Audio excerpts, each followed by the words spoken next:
Comece, mesmo que desista. Eu tava assistindo um vídeo esses dias falando um pouco sobre isso.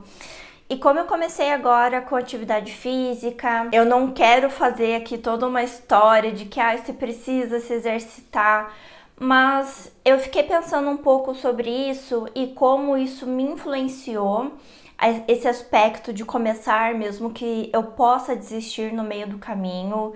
E eu vejo uma grande conexão também com a literatura, mas a gente já chega lá. Eu estava trabalhando algumas questões na terapia, eu estava com muita dificuldade de sair de casa e começar a me exercitar, muito por conta de ser autista, de algumas limitações que eu tenho físicas mesmo, de sensações, de como que eu lido com o suor, como que eu lido com o vento na rua. Coisas que pessoas ditas como normais conseguem lidar com muita naturalidade, mas eu não consigo, por exemplo, sentir o vento na minha pele porque isso me incomoda muito.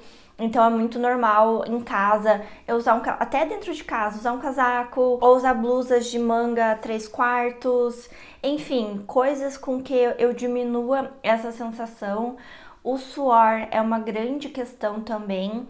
E o que acontece é que toda vez que eu pensava e eu já tava com esse incômodo de sair de casa, começar a fazer exercício físico, além de todas essas dificuldades que vinham à minha mente de como que eu ia lidar com tudo isso, veio também a reflexão de eu já tentei isso tantas e tantas e tantas vezes e nenhuma delas vingou. Nenhuma deu certo. Eu comecei academia várias vezes, não funcionou. Tentei caminhar, não funcionou. Eu tentei fazer yoga em casa, não funcionou. Eu tenho uma bike em casa, não funcionou. Enfim, gente, uma série de insucessos. Mas eu fiquei pensando depois, né, agora que eu comecei a me exercitar, que faz uma semana que eu tô nessa, já consegui ter uma evolução bem significativa em relação ao primeiro dia. Eu fiquei daí muito pensando que, mesmo que eu desista, mesmo que daqui uma semana eu pare, eu tive pelo menos 2 semanas de exercício físico, o que é muito melhor do que nada, é muito melhor do que eu não conseguir ter constância, é conseguir fazer algo, mesmo que seja pouco, mesmo que não dure, mesmo que a longo prazo isso não se sustente. E eu acho que a gente evita de começar coisas novas muito nesse aspecto de que tem que dar certo, eu tenho que funcionar, eu tenho que dar conta, eu não posso falhar.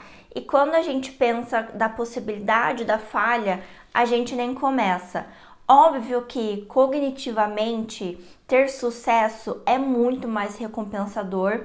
E quando você tem um insucesso, isso é extremamente prejudicial, porque todo o nosso sistema de recompensa, de satisfação, não recebe a satisfação que merece. Isso nos desmotiva, às vezes afeta a nossa autoestima. Mas o que eu acho que eu tô tentando dizer aqui é que algo é melhor do que nada.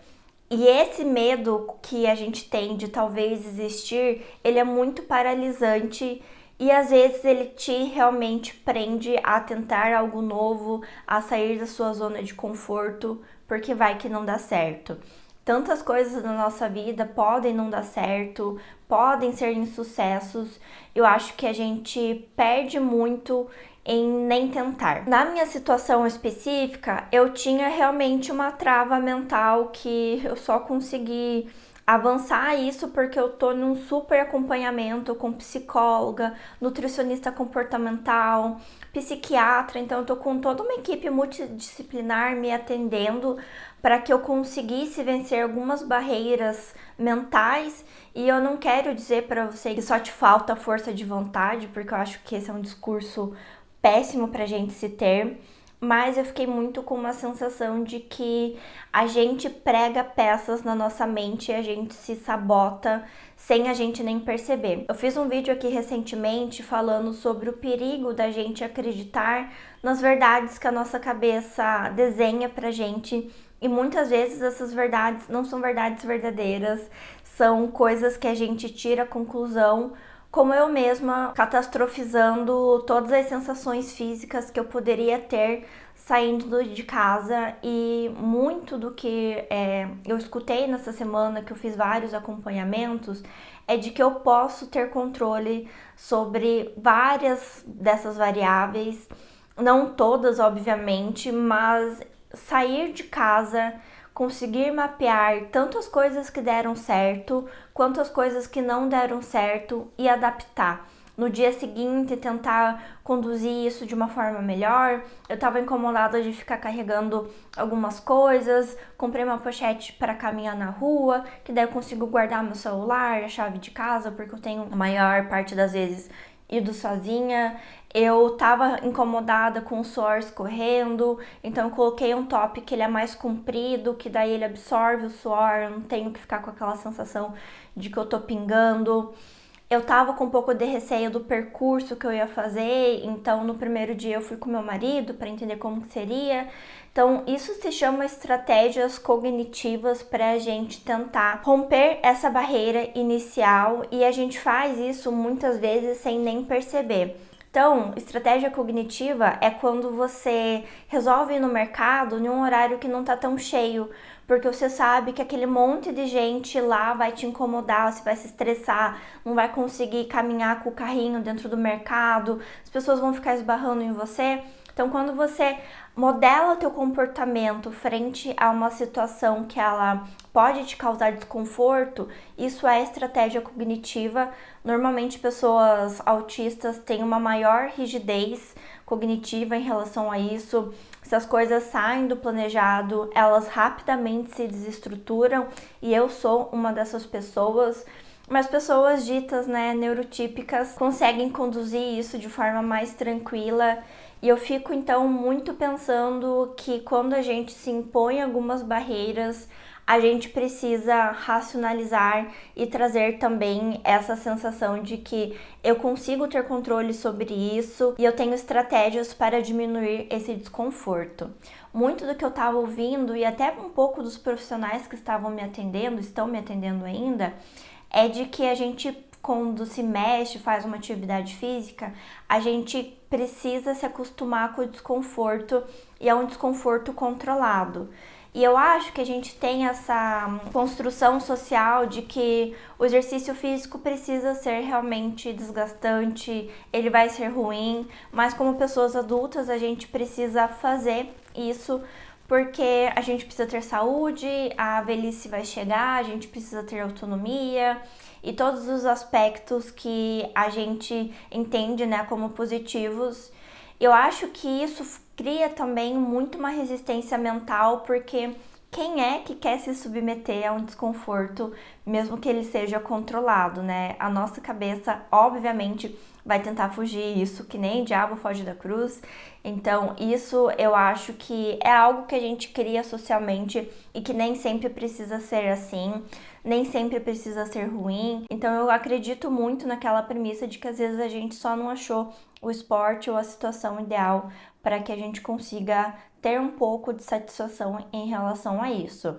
E isso tudo eu vejo se conectando com a literatura, de quando a gente encara grandes desafios, grandes livros épicos, grandes histórias que a gente sente que a gente precisa ter um preparo, ou a gente acha que não vai ser capaz e a gente nem tenta.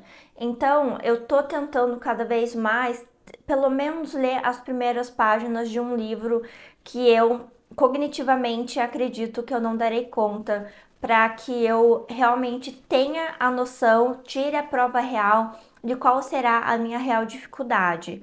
A gente está com as inscrições abertas agora do Papiro para ler Crime e Castigo, e eu confesso que foi uma obra que eu já ouvi tanto falar sobre ela, que eu fiquei com receio de não dar conta, ainda mais sendo um dos grandes romances do Dostoiévski, e obviamente foi muito melhor do que a minha cabeça projetou para mim de cenário. E se você quiser fazer essa leitura comigo, com a Thay, as inscrições estão abertas, o link tá aqui na descrição. E eu acho que da mesma forma com que eu saí caminhar com meu marido no primeiro dia para eu ter essa segurança, às vezes ter essa companhia nas leituras fazem com que a gente rompa essa barreira inicial, mas mesmo sozinho a gente precisa ter a coragem, a gente precisa se desafiar a ter o primeiro contato. Eu tenho muito receio, por exemplo, de ler o Proust. E tem uma influenciadora que eu sigo na internet que ela tá lendo, ela fala muito bem desse livro. Eu já vi alguns comentários sobre as páginas iniciais desse livro, eu ainda não tenho a minha edição, mas assim que eu conquistá-la, né, assim que eu adquiri-la, eu tenho esse compromisso comigo mesma de ler as primeiras páginas, de entender um pouco a escrita. E eu mesmo tenho essa barreira com diversas obras. Doutor Fausto, A Montanha Mágica, Paraíso Perdido. Eu posso enumerar aqui uma série de livros que a gente já tem essa construção social também de que são livros mais difíceis e por conta disso a gente não se desafia e a gente tenta ir para livros entre grandes aspas mais fáceis, mas que nos geram um pouco mais de conforto e não tanto esse desafio de uma nova obra que não é aquilo que a gente está acostumado. Eu tive um pouco isso com a Divina Comédia que eu li, né, O Inferno. E eu gostei do Inferno, eu achei muito interessante e era uma leitura que eu não me sentia apta para fazer e eu falei, ok, eu preciso ler este livro. Outra obra que também se enquadra nisso, que eu acho que vai sair a leitura esse ano, é o Guerra e Paz, porque o quanto eu já ouvi falar de que é um livro que a questão política é muito importante, a questão histórica, e normalmente são as coisas que não me prendem no livro, já me deixa um pouco receosa e eu acho que é muito importante a gente tentar desconectar a nossa experiência pessoal daquilo que todo mundo diz, tanto no BookTube quanto em todas as redes sociais, as pessoas que leem conosco. E isso normalmente vai ditando aquilo que a gente vai ler ou não. Isso, de certa forma, embota a nossa capacidade, o nosso potencial de ler coisas diferentes. Eu tive isso um pouco agora com o Coração das Trevas, a gente tem resenha para esse livro aqui no canal, que muito do que é dito no livro norteou a minha experiência. E quando chegou no final da obra, eu tive uma interpretação totalmente diferente do que muitas pessoas estavam falando e disseminando. E eu recomecei, né? Eu reli o livro assim que eu terminei, porque eu percebi que tudo que eu tinha ouvido até então estava limitando a minha visão sobre o livro.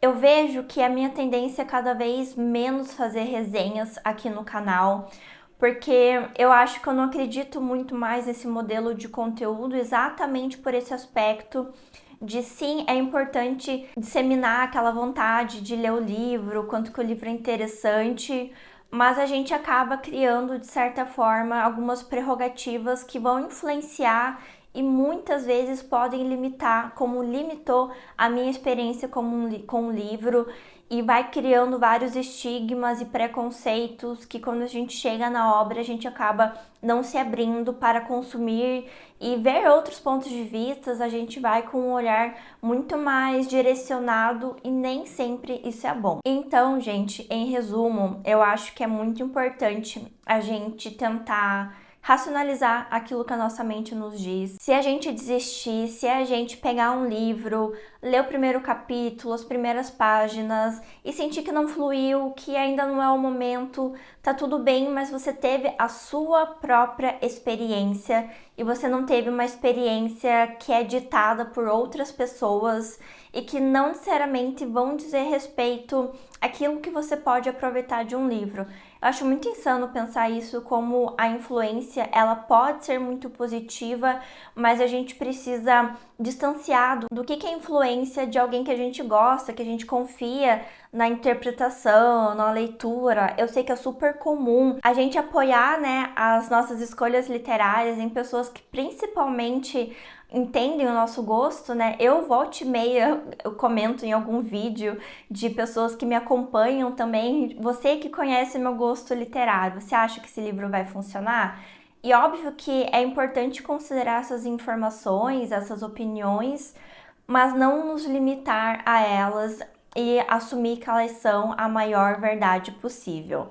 Eu tive um pouco dessa experiência também com o retrato de Dorian Gray, que vocês quase me lincharam nessa resenha, que eu não vi um pacto fáustico, eu vi uma dismorfia corporal ali, Mas imagine o quão pobre seria a nossa experiência se a gente só nos limitasse àquilo que já é dito sobre os livros e a gente não construísse a nossa própria visão, a nossa própria experiência em relação a eles. Então, assim, gente, comecem, mesmo que desistam. Começar já vai te dar toda a ferramenta necessária, a motivação para muitas vezes continuar o desafio, porque na grande maioria das vezes as coisas não são tão ruins quanto a nossa cabeça está projetando. Espero que vocês tenham gostado desse vídeo. Se você assistiu até aqui, meu muito obrigada. Agradeço os membros da Biblioteca Secreta que me permitem ter uma nova experiência com os livros e eu te vejo no próximo vídeo aqui do canal.